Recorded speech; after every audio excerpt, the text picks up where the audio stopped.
This is a voice of the report of the week, signing on. Hello, ladies, gentlemen, and everyone listening. This is the report of the week. This is the voice of the report of the week. Yes, the real voice. No imposter here. My voice. The voice of the report of the week. So here we are. Late on a Monday. Nearly a Tuesday, I'm sure, by the time this is uploaded. Late on a Monday, but, hey, it's over. Monday's over. Then we'll have Tuesday to battle with. Then we're already halfway through the week. Then it's Thursday, and wow, we're Friday already. The week's gonna go fast. I'm in a good mood today. I'm doing well. So, hope you're doing well too. Usually, I don't know. Sunday night I was pretty down. But then today when I woke up, I was feeling fine. I was actually feeling good. Especially for Monday and all that. And my day, I can't say it was the smoothest in the world. But I'm happy. And that's way more important than if my day went perfectly, on schedule or not. So, you know what? I'm happy that I'm happy. As redundant as it may seem, it's the truth. I'm finally glad to actually be happy for once. I'm making the very most of it, and I'm hoping that tomorrow will be another good day as well. So, hope you're doing well. I really do. Hope you're in a good mood today, despite this being a Monday. If anything, think about it now. Monday's over. One less day we got to wait before the weekend comes back. So, just something to think about. For me, today was it was an alright day. We had a few bumps here and there, but nothing detrimental at all. Went over to town today. Had a marvelous lunch consisting of a 12-ounce Red Bull and nothing else. So that was my midday sustenance. Woke up earlier. Otherwise, just did a few things. Not too much. I told you about my problems with the public bus, the public transportation system. And today was no exception to those problems. The past 2 times that I rode the bus, each time the bus never showed up, so I had to wait an hour and a half for the next bus. Well, I got to the bus. 15 minutes late, the bus arrived. Went to a slow stop. Okay. So I get on the bus, and the first thing I notice is that there's actually another man standing right next to the driver, who was a technician from the bus company.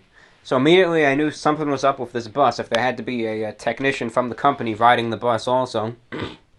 And I soon found out why. After I got on, handed him my ticket, and took a seat, I heard the technician from the company talking to the company driver, and he said, the brakes don't work. So we were driving this bus without any brakes. It was a very, very tense ride. To know that, it can't stop unless you pull the emergency brake. I don't know who the real smart one at the bus company was who decided, oh yeah, let me get this bus here with no working brakes and put it on the road and fill it with passengers, and it's perfectly safe. But they did it anyways. So it was all right until we got on the highway.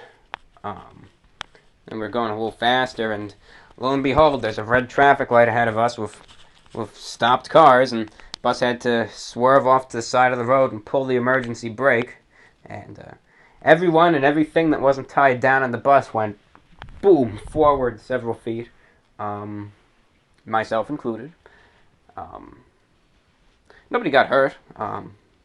Everyone was just a bit shaken up, if you will. And one guy in the back of the bus had a few choice words to yell. But the driver stopped the bus.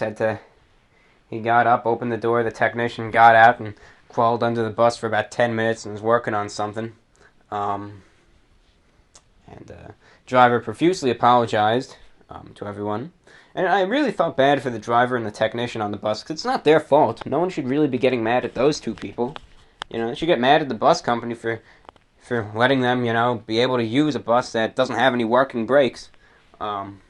on it. I mean, it sounds like a totally made up story, but I mean, you can't make this stuff up. This really happened, and it's absolutely shocking that it did. But so finally, 10 minutes later, the technician came back. He said, "All right, as long as you take it slow, you'll be all right."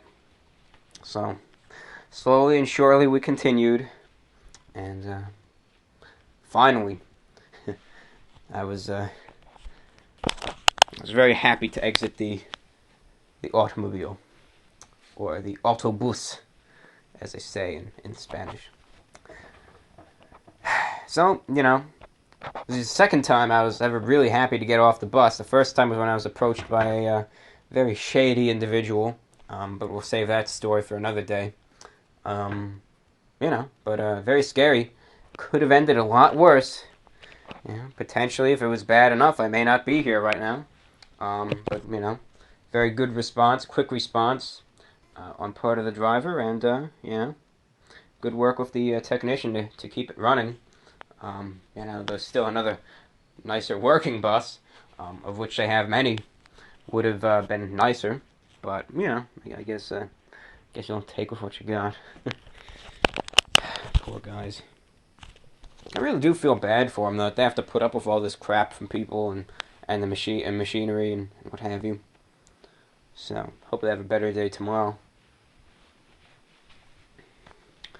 So tonight is then another thing happened to me today. But even after this whole thing with the bus, I was perfectly fine. I wasn't even in any depleted spirits at all. So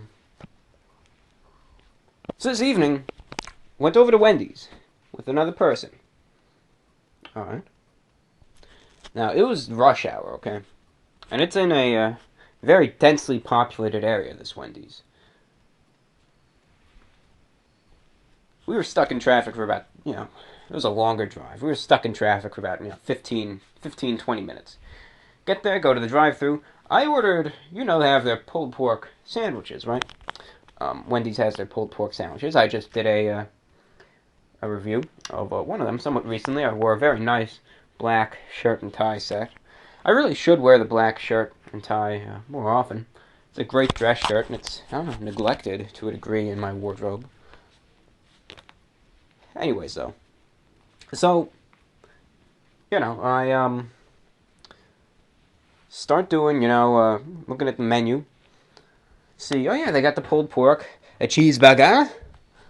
That's why I like to say cheeseburger in non-conversational terms. A cheeseburger? I don't know. Heard it pronounced that way somewhere, and I just thought it was kind of a fun way to pronounce it.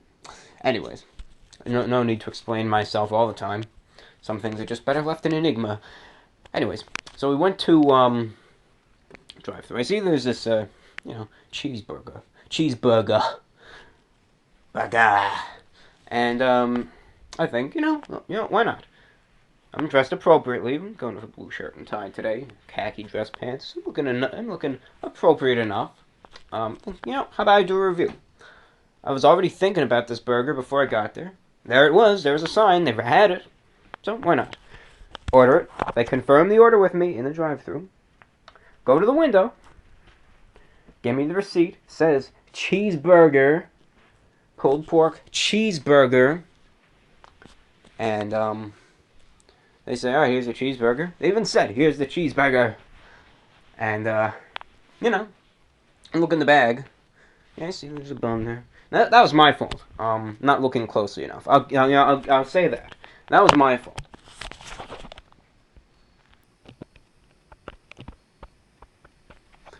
That was my fault, not looking, closely enough into the burger, All right, I'll give myself that. That was my fault. Everything else, though, what's about to happen, it's on them. So what happens? What happens? Oh boy. Stupid. So I go up, right? Go up to get the review done. So I get home, took some fries also, had some french fries. I go up, ready to film a review, and set up the camera. 3, 2, 1, film! So we start filming. Hello everyone, this is Running on Empty Food Review. So today we are reviewing Wendy's pulled pork cheeseburger. I go on reviewing it, introduce the product, talk about the options of different sauces on it, open up the box, and what's in there. Pulled pork sandwich, no cheeseburger. I shut down. I didn't know what to do. I wasn't expecting it. It threw me off my game. So I sat there for a moment, composed myself, collected myself.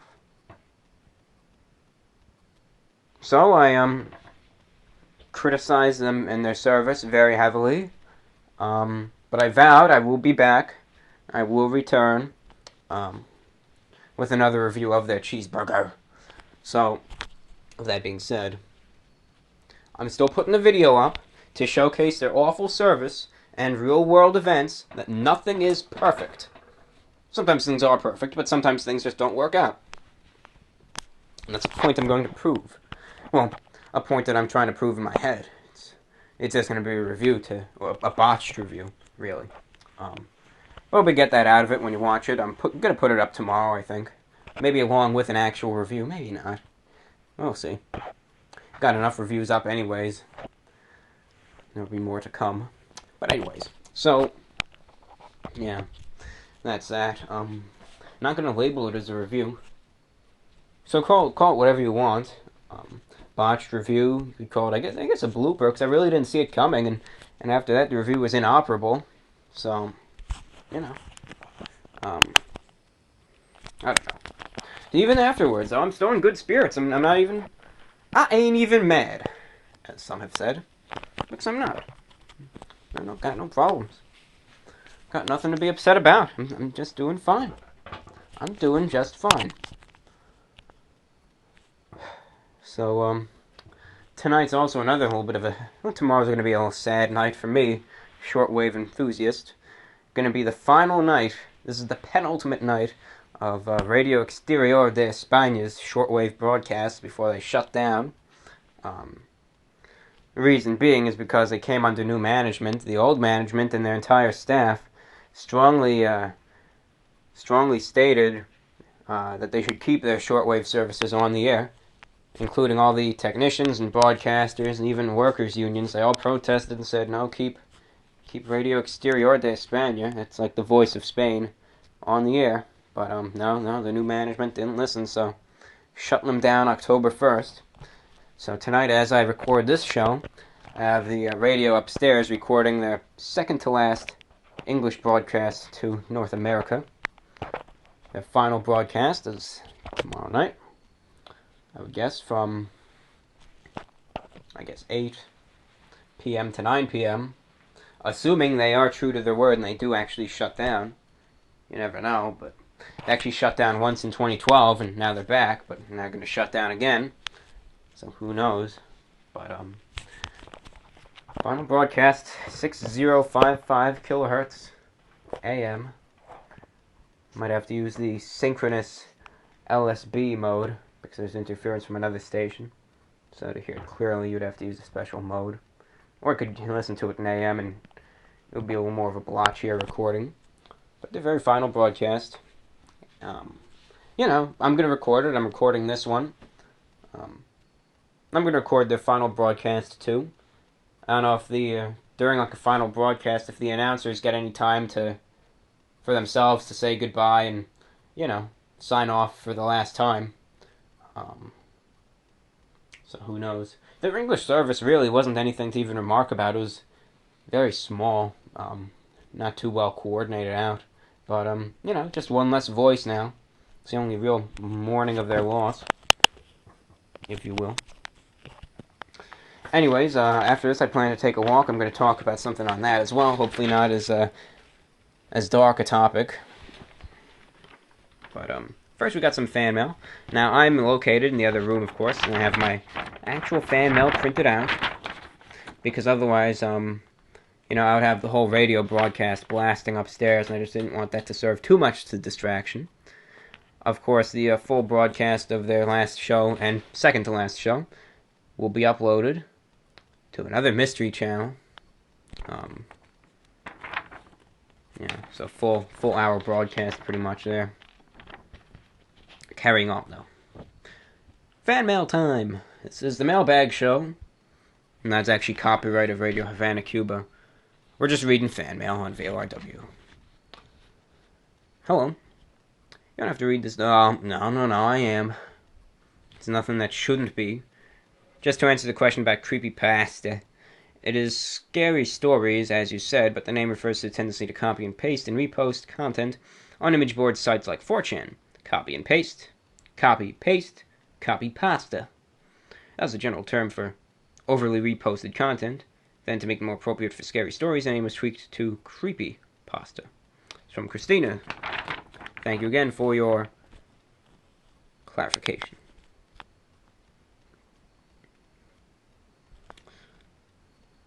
Hey, Report of the Week. Longtime fan of yours. I always wondered why you don't have Facebook or Twitter fan page. And why don't you ever open up the comments section? You would get a lot of fans like me to give you awesome feedback. Till next time. Well, I'm not a big fan of social media, you know. I don't know. I just don't like what it did. You know, it's I'm gonna keep my thoughts to it myself. Just know they're not necessarily positive. I'm just not a fan of social media. I really don't like it. You know, YouTube itself is enough social media for me. You know, and even that is changed me. It has.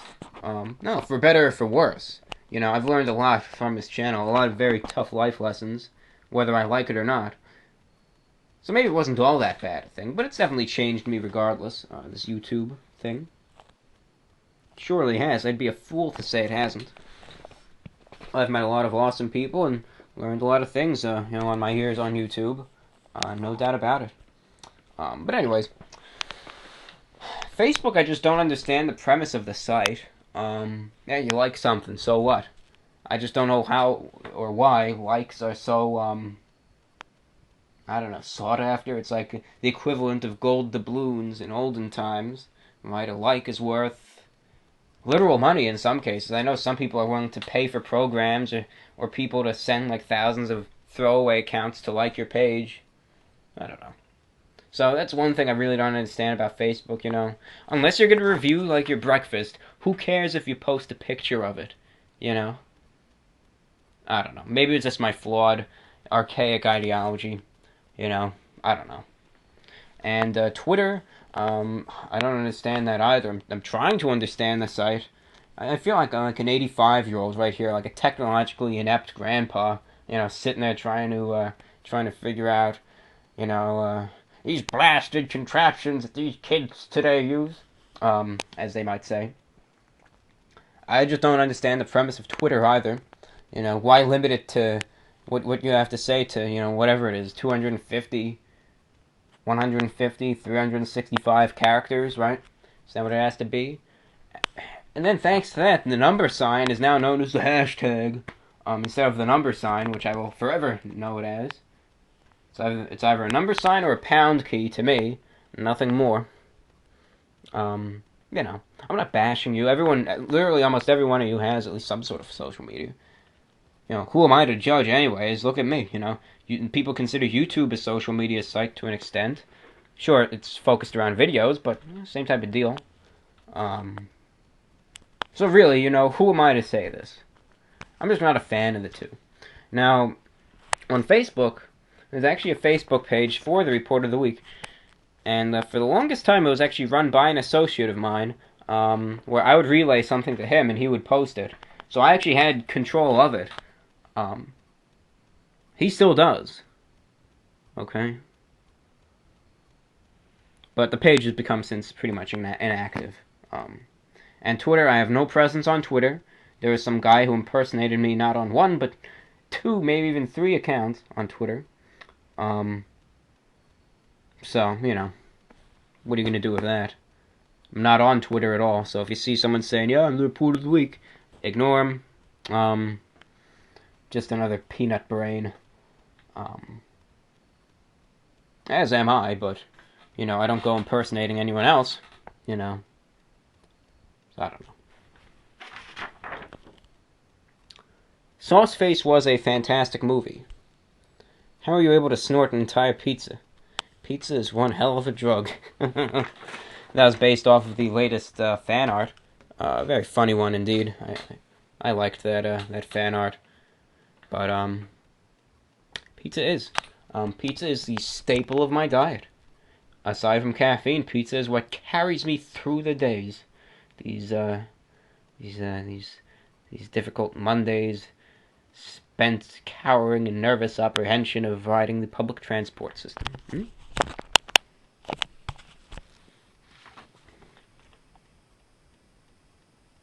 Oh, in comment section, well, this next comment also deals with it, so we're going to kill 2 grackles with 1 stone. I don't like grackles that much. I feed the birds, and now the hordes of grackles are coming up, and I don't know, they just disrupt everything for the rest of the poor little birds who are just trying to get a meal. And the grackles don't sound too nice either. They sound like a rusty gate when they chirp, or peep, or cheep, or whatever noise you want to call it that birds make. He says, can you do more food reviews? Yours are the best. Thanks, brother. And naval comments. Now, this is actually a conversation I had with this guy. I sent him back and forth a message about 8 times. So we talked for a little bit, but for those of you who clearly, still might ponder, why aren't the comments enabled? We'll talk about that now. Number 1, can I do more food reviews? Yeah, of course. I upload one almost every other day. Every other day with, no end in sight. Could be a beautiful, beautiful thing, or that could have been the worst news of the day right there. Speaking of frozen pizza, we actually just obtained the pizza from California Pizza Kitchen, so we're going to be trying that out. Now, in regards of comments, they're disabled now, and they forever will be. Because, yeah, it might sound when I read this stuff out, yeah, there's a lot of support. And no doubt, I have a beautiful, very supportive, awesome audience. And I'm not just saying that, it's the truth. And I hope you know that. When I say it with sincerity and honesty. But while there is a very, very beautiful, supportive audience, there is likewise, they just come out of the woodwork. They're like roaches, There is likewise an army of trolls at that, who, I don't know where they come from, or if I just enable comments one day, sirens start going off, but, it's just all trolls, pretty much. Nowadays, I just did a test on one of my, newest videos where I just left comments open for about 5 minutes. And there certainly was more support than before, but the trolls were still there. It's just not something I want on my videos, and I hope you can understand that. I just feel it would ruin the video where you see this video here, this review, and then in the comments it's just fights and swears and all sorts of other obscene content. It just, I don't know. I think it would just make my videos look even worse than they already are. That's a nice way of saying it. But it's the truth, I'll be honest, that's why. That's one reason why. No, number 2, I just don't want to read all this stuff.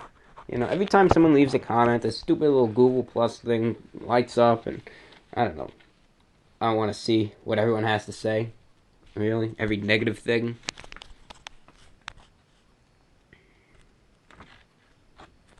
Here's another one. Nice little paragraph.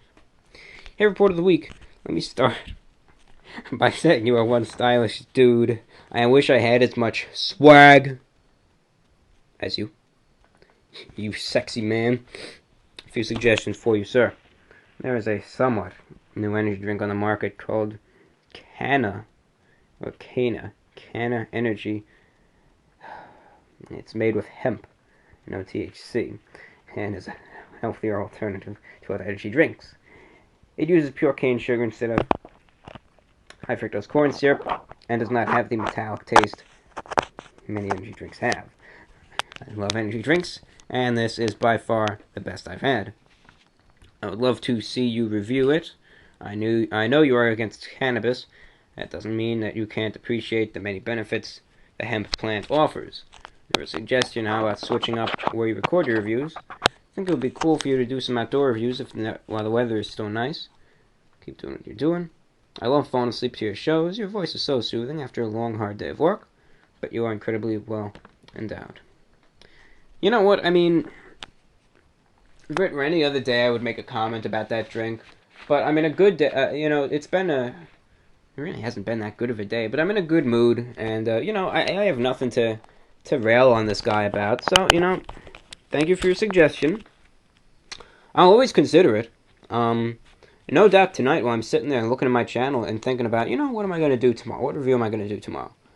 No doubt about it. And I'm not saying, I'm probably not going to review it, but I'm still going to think about it. I'm still going to look up the drink and read about it and visit their website and look at the product.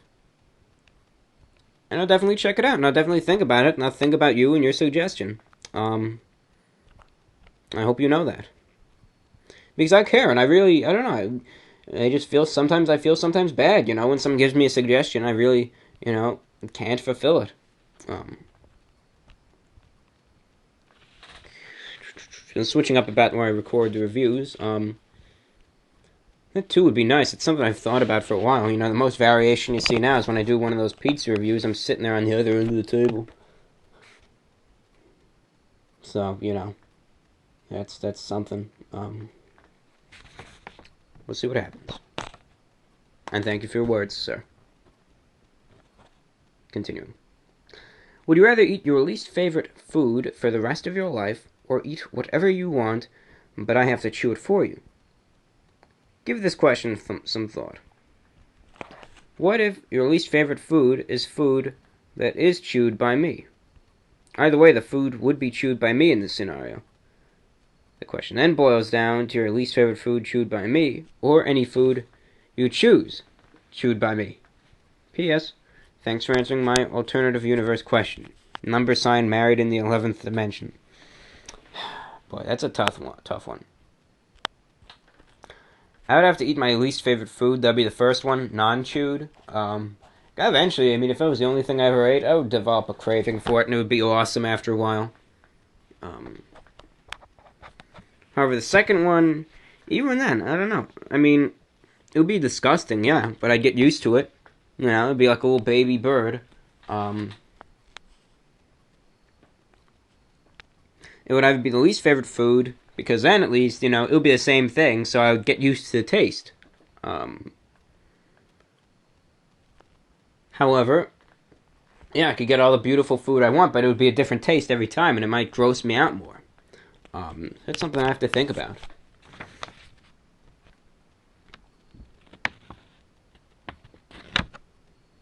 And yes, if you do believe in the theory of alternate universes, there's one out there where I know you personally, and this is what we do. You chew all my food for me. So I'm just telling you that right now.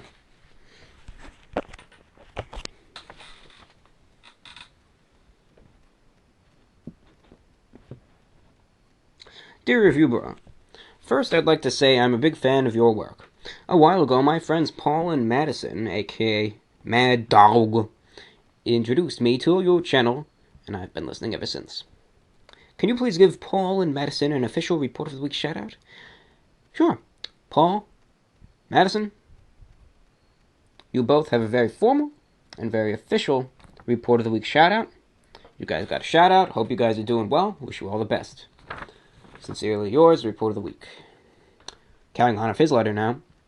Second, what are your thoughts about Derek Jeter's retirement and career in general? Derek Jeter, you know what? I normally don't talk about sports, but I gotta talk about him. Awesome man, awesome player, awesome career. I honestly have my respect for him. I really do. And it's not just because I'm a Yankee fan. But Derek Jeter was an awesome player, and one of the true sports players that could really work as an adequate role model. The reason being, simply because, he was clean. Totally clean. He played fair, he was clean, and he was talented as well. And it's really sad to see his career end, and all that. But, really, great finish, a legendary finish to his career at that Yankee Stadium game. I mean, I was actually there watching it on TV, and I had the news radio also blasting on a sports game station. Amazing to see him win that game like that. Really. Alright, and our dear friend also writes to us saying, I know you are more of a NASCAR fan, but I do believe you say that you are also a Yankee fan. Yes, that's true. Lastly, can you imagine a rain so beautiful it must have never existed? It's a line from Everybody Loves Raymond. I thought you'd get a kick out of it. Cheers, Nick. Well, thanks, Nick. Thank you for writing us. But yeah, I will reiterate myself. I'll repeat myself again. I'll say, yeah, Derek Jeter, really a legendary, might I go as far as to say, sports player. It's just beautiful to see that he was also clean. He didn't use any sort of performance-enhancing serums of any sort. Just that's true talent at its best. Great man, great career. Just a shame to see it end, but I guess everything has to at some point. Continuing on. Would this be rather unorthodox if I do this? If I take my paper and microphone into this room and I start playing darts? I don't think so. So I'll do that. The need to be observed and understood was once satisfied by God. Now we can implement same functionality with the data mining algorithms. I was chuffed to see my picture on your last video. By way of thanks, I have more questions.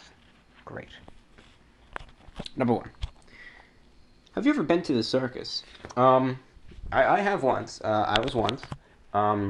Forget the specific name. It was one of the real big ones.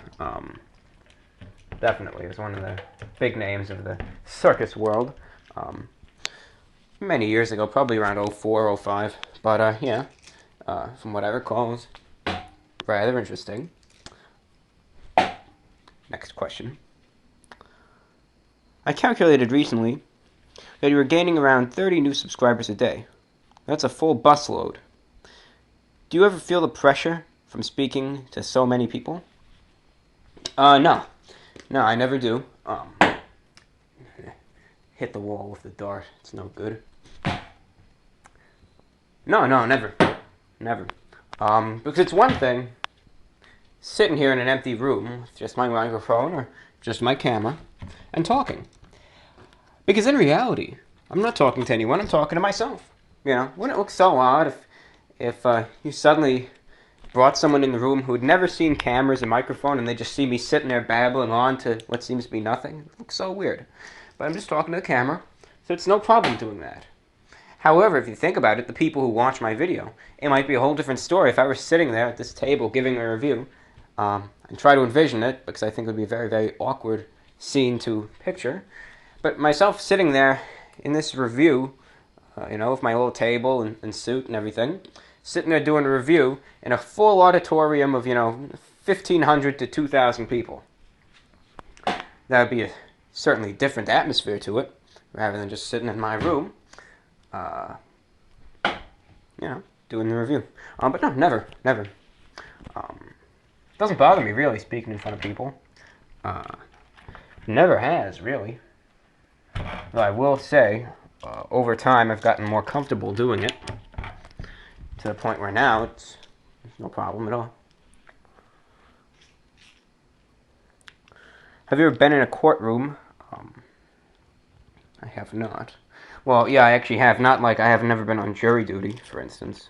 Never been a witness in a criminal case or anything like that. Have you ever had a babysitter? No, never have. Nor was I ever a babysitter. Don't know how good I would be with dealing with and wrangling the young bloods of this generation.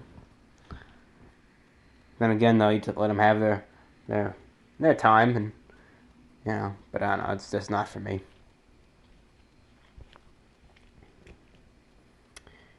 Do you give to any particular charities?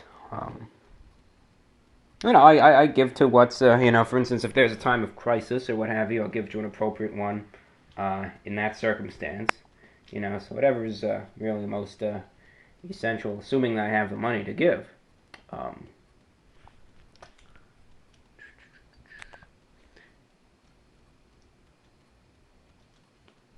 have you ever had elocution lessons? Um, no, I don't believe I ever have. So hit the wall again. Not to my knowledge. I'm throwing these darts at the board with quite some force, so if one hits the wall, it's not a pretty sight. Sure, if you were to really examine this wall right near the dartboard with extreme, I know there's a more sophisticated word for it, with extreme scrutiny, that's the word I was looking for, it would look like more of a termite infestation than my carelessness over, literally, over a decade of playing darts. But, so be it. Any other questions? Yes. When was the last time you went to a firework display? The last time I went to a firework display was roughly about 2 weeks ago. Happens almost every year, and it's one of the weirdest things ever. When I take my walks, I walk through a relatively abandoned. It's not abandoned. It's an empty area. There's no one there. But every year in the neighboring area, there's this professional fireworks show. I think it's for like 9/11 or something, as a memorial or something. There's this professional show. Maybe it's funded by some sort of company or something that goes off. But there's no one there. There's no audience. It's literally just me walking down the street and, across the tree line. It's a professional fireworks show, and I'm the only observer of it. Of course, there's other people probably complaining about the noise, but I'm really the only person that's even there to witness it. It's just a really cool thing to see. But that was the last one I've been to. Before that, Hawaii for the 4th of July. The fireworks show was nothing special due to wind, so it was canceled shortly afterwards after they got about 5 fireworks off. I remember the Hawaiian fireworks show on the 4th. We were on the Big Island, I believe. And there were people everywhere in this town. It was like a resort town, if you will. The Big Island in Hawaii. It's obviously quite big and almost all volcanic. So you get these massive things. I call it desolation, because that's what it is. Emptiness. Nothingness. Okay? But with that being said, here and there's these little oases, if you will. Oases. Kind of pronounced it more like 2 words. Oases. Oases. Like little resort communities, Get hotel here, hotel there, stores, nice manicured fake grass, palm trees growing. That's where we were camped out in a hotel room for a while, for the 4th. But this place was a mob scene. There were thousands upon thousands of people there to see the fireworks display. Apparently he was the only one on this side of the island. Okay. And everyone was there. The place was packed. So many people were there to see the fireworks, And there was this little shopping center. All right.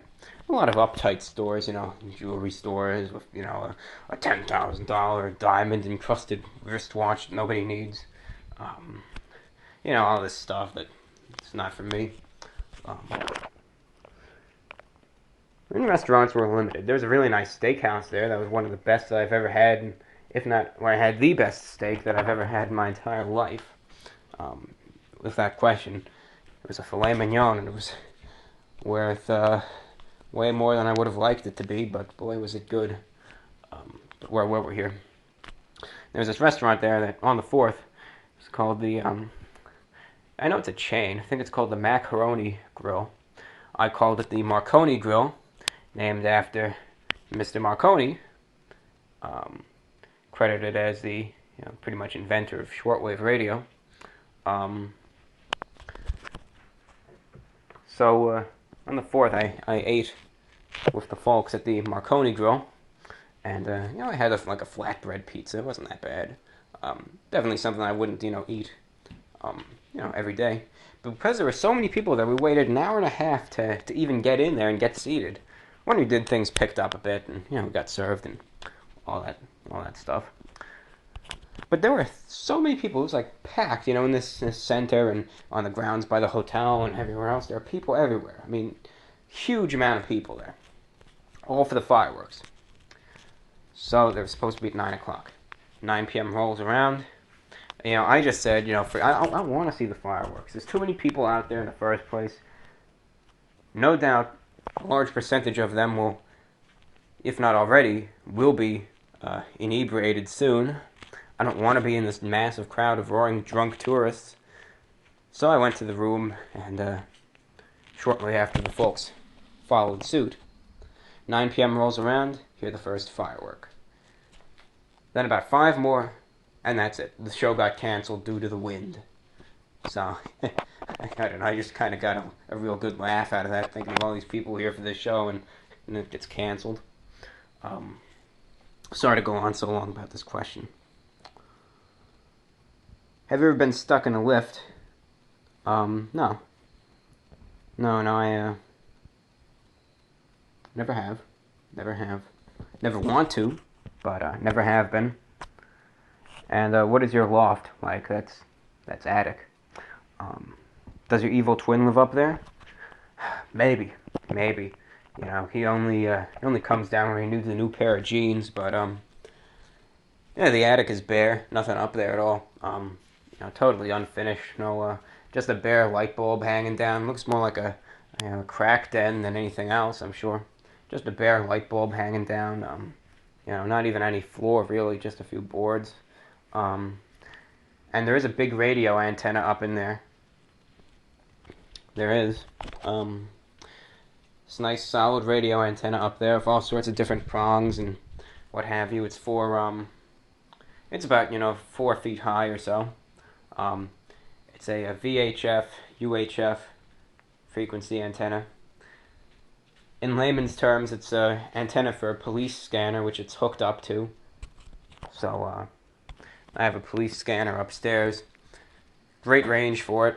Can hear the cops anywhere from New York City, even to Philadelphia. Could hear National Weather Service radio. The firemen from, I'd say, anywhere in like a 50-mile radius.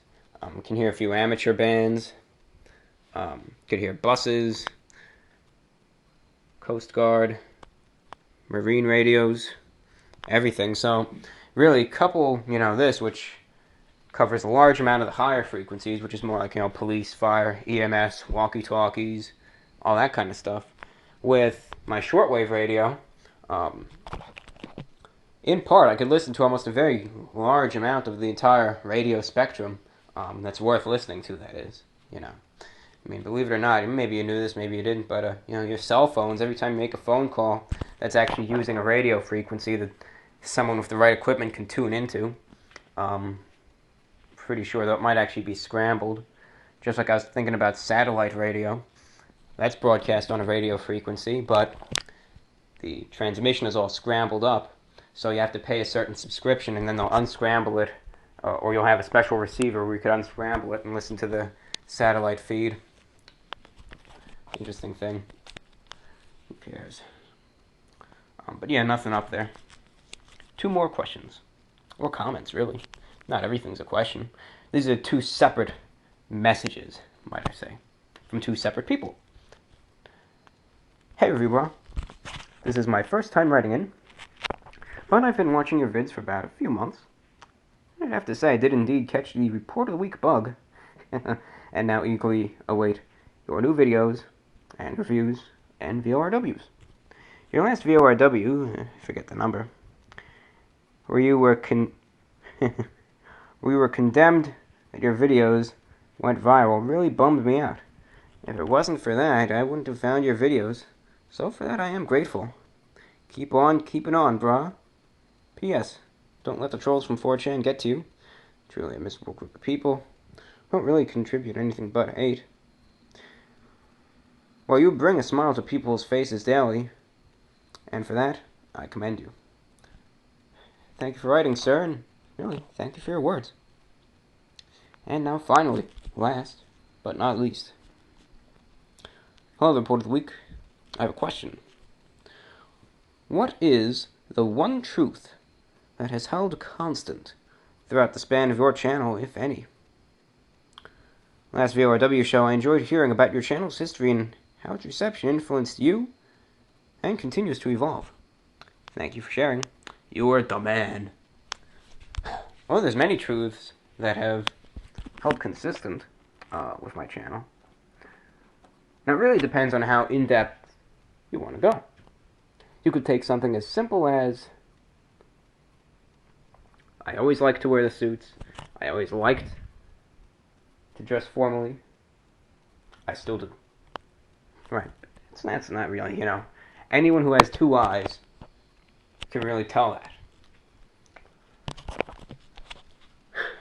In the energy drink reviewing world, there is one thing that has always never failed me once at all.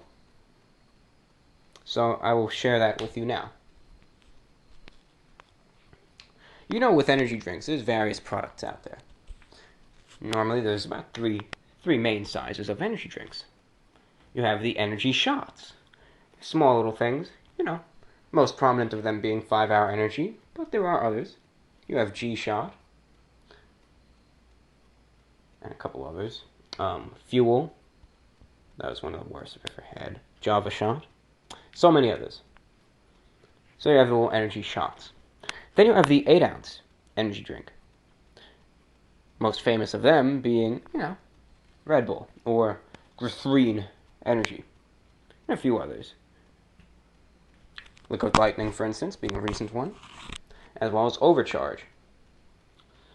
And then, of course, you have the 16 fluid-ounce ones. Most prominently, the biggest brands use them.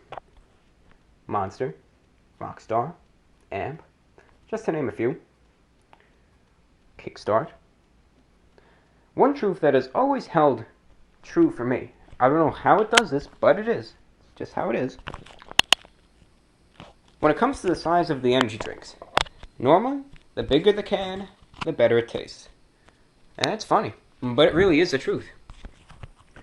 Almost every single 16-ounce can of an energy drink that I've had has been satisfactory, to say the very least. Most 8-ounce beverages are alright, but there's some that aren't too good. And then every, and I mean every single energy shot, any type, any brand, is awful. This is an interesting little thing that I just thought of on the spot. I'm sure I could put thought into this and come up with a whole compendium of answers. But that's just one that I just thought of right on the spot. Just something interesting. Over these years, it's still have yet to fail me. Well, that's it for today. That concludes today's VORW show. Thank you for listening. Remember, we'd love to hear from you. Send us your comments, questions, or feedback to me via YouTube, and I'll read and respond to your messages at the beginning of each and every VORW show, as I always do. Coming up next is a lecture while I walk and, try and burn off this big lunch that I had, all 12 fluid ounces of Red Bull. Without further ado, I present you walking lecture. Bum, bum, bum. Good evening. So right now I'm wearing a raincoat in addition to my ensemble. That I am. So there's going to be some showers tonight, so that's really why. But with that being said, aside from that, it's the same exact thing that I've been wearing all day today, with no changes at all. Khaki dress pants. I like to call them khakis. I guess they're really just khaki colored dress pants. Same thing though, pretty much. From the way things look, at least. Same color. You really gotta look closely and actually like feel the material to even tell the difference. Besides the fact that one's more casual and another's more formal. But you know, going with khaki dress pants, a blue dress shirt, and a blue striped tie. If you check the Average Day 2014 video, it's the same exact thing I wore then. So hopefully that'll give a little bit of insight. Of course, on top of that, I'm wearing a tan raincoat. Full-length coat. It's a pretty nice one. So, you know, no complaints. As I said before, there might be a little chance of showers. Saw some rain down south, but, you know, definitely not supposed to be here for another few hours. It wasn't a bad day today. Nice and cloudy all day long. Warmer temperature. Still a bit warm. In the 70s right now. High temperature tomorrow, supposed to be in the 70s. 81 today was the high. But a very nice cloudy sky. Pleasant to look at. Beautiful golden sunset. And now the rains may fall upon us all. That rhymed unintentionally.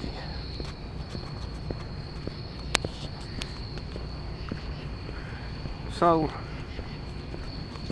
you know, earlier today, I was just thinking about something. Mind you, that when I say this, it may be a reiteration of a very, very simple point. Sometimes, though, you gotta realize, though it may be a simple point, and an even simpler concept, to tell you the truth, sometimes it is the most simple of things that we forget the easiest, or at least don't adhere to the easiest. But we think, you know, this is so simple, this is so easy, how can I not do this? But you just forget about it sometimes. It just skips you and it just escapes you. And then when it's too late, you'll kick yourself in the behind and you'll say, you know, oh my gosh, how did I forget, you know, to do this thing? It's the easiest thing in the world to follow, easiest thing to memorize. How did I not do this? You know. So the point that I'll be discussing tonight is organization and time management and the importance thereof. It's a really easy thing. Yeah, you know, manage your time, be organized. So what? It's easy. You know, it sounds easy enough. It's a pretty easy thing to do. But so many of us, myself included, well, we just skip it. We forget about it. And if you can't tell, I'm walking along a busier road and I just don't care. There's no one else walking here, just cars driving by, and I think they'll think I'm on my phone or something, so I really don't care at all. Anyways, we'll be getting onto a quieter street sooner or later. But time management and organization. Yeah, so what? Big deal. I can do this with my eyes closed. And quite frankly, I bet you could. But as I said, so many of us, it seems like such a simple, innocuous thing. So many of us just fall victim to thinking, yeah, I got this. When in reality, you don't think about it, you don't got it.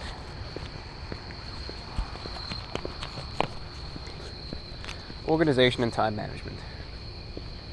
Let's start with organization first. Organization is key to success.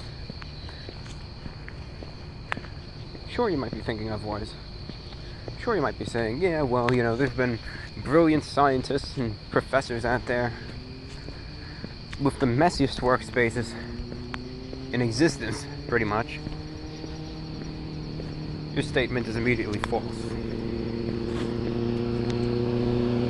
Well, possibly. But there's different levels of organization. And you gotta remember that. You can organize physical objects around you. Could be books. Could be papers. Could be your trash collection, for all I care. There's that level of organization, which is of physical material objects.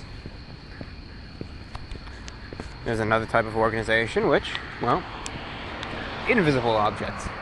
say, organizing your online workspace, organizing your computer, your files. Then there's organizing your thoughts, collecting yourself, giving yourself time to think. Let's start with an organized workspace, shall we? An organized workspace is convenient, not necessarily the key to success, but it can definitely help. A lot of people just think it's easier. So, well, let's face it. You get home after a long day, you're tired, you're exhausted, you're done. Maybe you are working, you just don't want to put up with anything anymore. It's perfectly understandable. Perfectly. I can't blame you. And you're just done for the day, you're just out. You're not feeling it anymore, right? Just want to sit back, relax. You don't want to work any further. Well, I don't blame you. But during that time, carelessness can emerge. Yes, myself included. Sometimes my table, I call it the office. It is for me, it serves that purpose. It's pretty much the desk and the computer and my radio equipment and all of that, which is pretty much my little command post, my battle station. As I said, I like to call it the office. And you'll notice it'll get considerably quieter now since we've moved away from the traffic. Anyways, though, even myself, sometimes after a long day, which sometimes they're longer and more difficult than you think they are, than I portray them to be, I'm done. Anything that I'll accumulate, I'm done with it. I'll empty my pockets, empty out my case, dump everything out. Yeah, I'm done. Forget this. I'm over. I'm ready to sit back, put my feet up. Well, I can't say unloosen the tie because it's not me. Proverbially, right? Unloosen the proverbial tie, become relaxed. So, the workspace can get a bit messy. It's not going to cause any immediate harm whether your workspace is disorganized or organized. It's the truth. Some people say, yeah, well, if you have a messy workspace, it's the end of the world and you're going to die. That's not the truth. You can go weeks, even months, without even cleaning up anything. You won't die. You'll be fine. You'll get what needs to be done, as long as you're productive and on task. But when push comes to shove, you might end up having to look for a certain paper, or a certain file, or a certain document, or a certain object. And because it's disorganized and buried in these piles and piles of trash, or mixed in one giant pile of everything, you may never find it. And it could significantly detract upon your effort and your work. And trust me, this has happened to me many a time before I finally realized, you know what? The days might be long, it might be difficult, I might be done at the end of the day, but would an extra 15 seconds of just putting this and that in the right place, would it really be that bad? And I realized, no, it wouldn't. For physical objects, just be organized. Have a certain place for a certain type of object. Could be anything. And just, if you accumulate any more of that stuff, just put each object in a certain place where it belongs. You'll be organized. You'll know where everything is. And every now and then, every couple of weeks, even months, depending on how often things happen, just sort through them every now and then when you got nothing better to do. Surely free time does emerge and you're just sitting there wondering, what can I do? Be productive. Just sort through them. Sort through them all. And trust me, it benefits. It gets better. The same thing applies to online. Now, online, this is where I can really relate. Maybe where a few of you can also. When I upload my videos and my VORW shows to the computer, I have gotten into the habit. So what do? Take the VORW shows off of this microphone and audio saving equipment and drag them and just put them right on the desktop. What do I do with a video? Straight off the camera? I just drag it on the desktop and I leave it there. No big deal, right? Pretty fairly empty desktop. Not too many icons. So what? It's just two little videos just taking up not even all that much space on it, right? No big problem. Well, what happens? at the rate that I'm putting stuff up, pretty much every other day, I'm constantly, every other day, almost every day now, since pretty much I upload every day, one day now VORW, one day an actual physical review. Every single day now, what am I doing? Dragging out documents, dragging out files, dragging out videos, putting them on the desktop. And what might have just seemed is, oh yeah, one or two stray little icons, not taking up any space. Even just after a month, no room left. No place to put them all, so I have to delete them all, get rid of them, start anew. See, that never would have happened if I simply had just dedicated a folder. Heck, just put a folder on your desktop entitled whatever. For me, it might be videos, might be audio recordings. Just make a little folder there. All you need to do, drag the videos from the camera, put them in the folder instead. Boom. Save yourself all that. That's one example of online organization. Of course, there are many, many others. I'm just touching on a few of the things that apply to, that I can relate to. I understand, of course, it could also deal with documents, getting stuff off of flash drives and not putting them anywhere in specifics. Eventually you'll just run out of room, and when you're really looking for something, now you gotta spend time looking through all this crap. It's the only way you could really describe it. And where did it get you, you know? Sure, it might have been 2 seconds faster to just drag them on the desktop and put them wherever. In the long run, saving 2 seconds might lead to you wasting 20 minutes looking for something. Or 20 minutes trying to fix the problem and organize everything when it could have been organized in the first place. A third type of organization comes about is mental organization. How can you organize yourself mentally? You really can't take your thoughts out of your brain and put them into a big filing cabinet. That'd be kind of nice if you could. That's kind of what your memory is. It's always been there. It's more like an overstuffed, crowded, crazy mixed up filing cabinet of all sorts of memories throughout your entire lifespan. There's nothing you can do about it. There's nothing at all. But you can organize your thoughts. Not in the way that you might be able to organize files on the computer or real papers in the real world, but you can organize your thoughts nonetheless. How? How can you do such a thing? And why should I even listen to you saying this in the first place? Well, you don't have to listen to me, number one. Number two, I'll explain.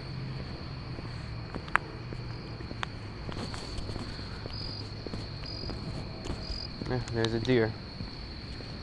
2 deer. 3 deer. A pack of deers. And there goes a guy blasting rap music in his car. He's got some sick beats. Let me just cross the road here. Let me just wait for this guy to drive by if he's going to hurry up at all. Come on, move. Put the pedal to the metal, get a move on, I want to cross. Thank you, sir. So anyways, how can an individual really organize their thoughts? How is that possible? Well, this works out and benefits mostly in times of stress and anxiety. When something that wasn't called for happens, catches you off guard. Normally every day, you start off with a level head. You keep your chin up, you think rationally. Think, alright, you got a plan, you stick to it. You know what you're doing, you're in control. But sometimes, every now and then, and hopefully it'll just be every now and then, something happens. Life happens, really. Catches you off guard. Didn't see this coming, didn't see that coming. But it came anyway, had its impact, and now you're left with the mess to clean up. In times like this, you're thrown off balance. May have been standing there with 2 feet fully grounded. Now you're only on 1 foot. Maybe you're completely down on your knees on the ground. Takes you off guard. You weren't expecting it at all. What do I do now? You might be asking yourself. What do I do? How do I manage? Depending on the situation, your mind might be racing a mile a minute. You might be wanting to do one thing 1 minute. 30 seconds later, Your mind might be on a whole new course, and you might be wanting to do another thing. This is going to be especially dangerous, especially in dangerous situations. I'm not specifically referencing anything in particular. This could apply to literally anything, but some situations are clearly more paramount than others, and sometimes your actions are far more important in some situations than they are in others.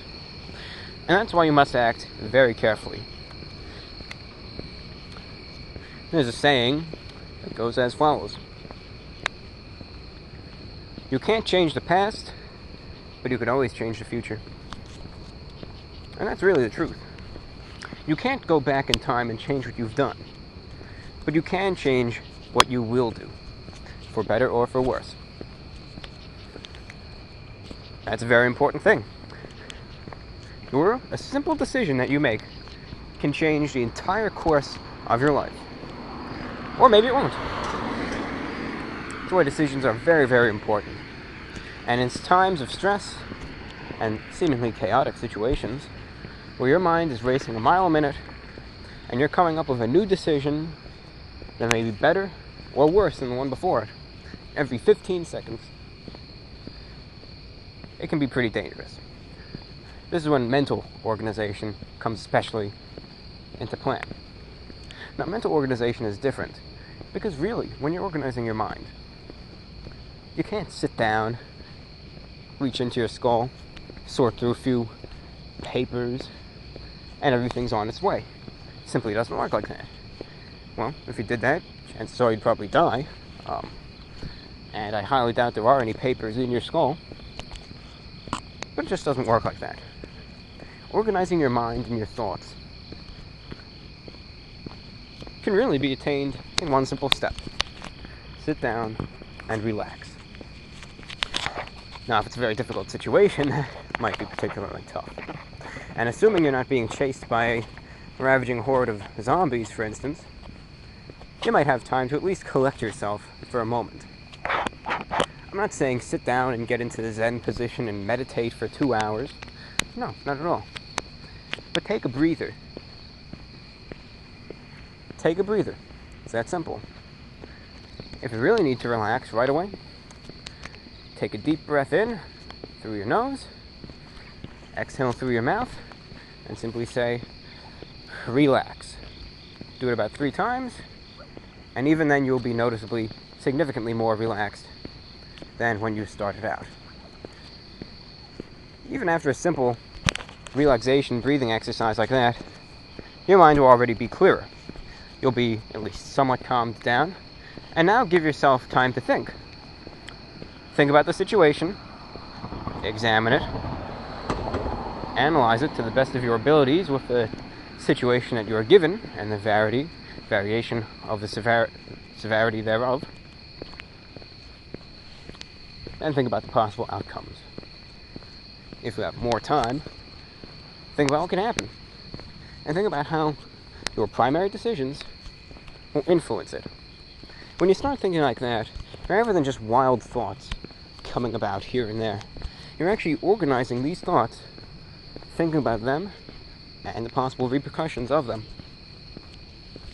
and how they will impact and change things for better or for worse. I don't know how effective this lecture will be. Hopefully, if anything, even if I'm just completely BSing you right now, hopefully you'll still get you be able to think a little bit more about organization. So, there's just one thing I wanted to mention, but there really are, different things of organization.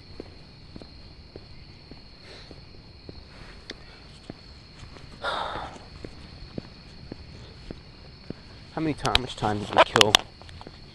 20 minutes. Hope it was 20 minutes well spent. 20 minutes. 20 minutes. Time, huh? Time does pass. Didn't seem like 20 minutes to me when I was going on about this. Time is an interesting thing. Sometimes 20 minutes can pass in the blink of an eye. Just like it did with me. Right here. Right now.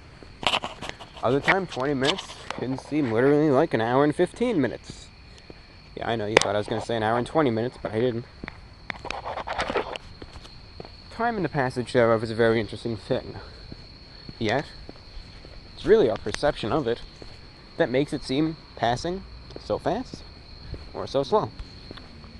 It's really why, if we're doing something that I enjoy, which I guess maybe I'm just occupied, I don't know if I necessarily enjoy this.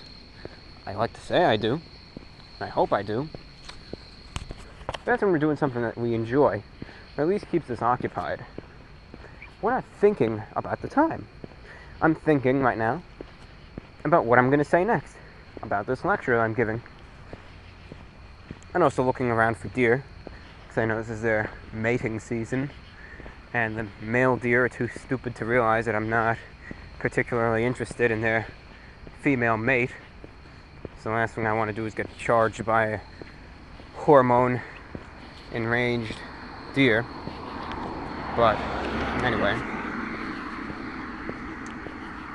It's really our perception of time that makes it go fast or slow. If we're busy, we're having fun. You don't look at the clock. You don't think, oh no, I don't know. I've only got, 59 minutes and 20 seconds left. And you really don't think about it that way. Yet, when you're at some place that you hate, doing an unpleasant event, or an activity that you really don't like that much, constantly looking at the clock, looking at your phone, looking, in my case, at your pocket watch, thinking, oh boy, thank God, only 5 more minutes of this are left. And that 5 minutes seems like an eternity, because you're purely focused on time, and nothing else. And especially when you're focused on time, it just seems like the second hand on the clock goes slower and slower, and even slower still. But time is also something that we squander very, very much. Trust me, it really is. Time in so many cases is so misused. It really is. There have been times I'm just sitting there at the computer, staring at the screen, thinking, oh, what am I going to do now? Well, I don't know. When it could be used for something significantly more productive. And then, an hour and a half later, after I've just been sitting there at the computer BSing, I think, oh my God, I have no time for this. Why didn't I work on this sooner? Time and the management thereof are two very, very crucial and important things. Pretty much the key to success. It's organization of time. Next show, assuming that I keep my thoughts organized, we'll talk a little bit at least about time and the organization thereof. Until next time, thanks for listening. This is the Report of the Week here. Have a good one.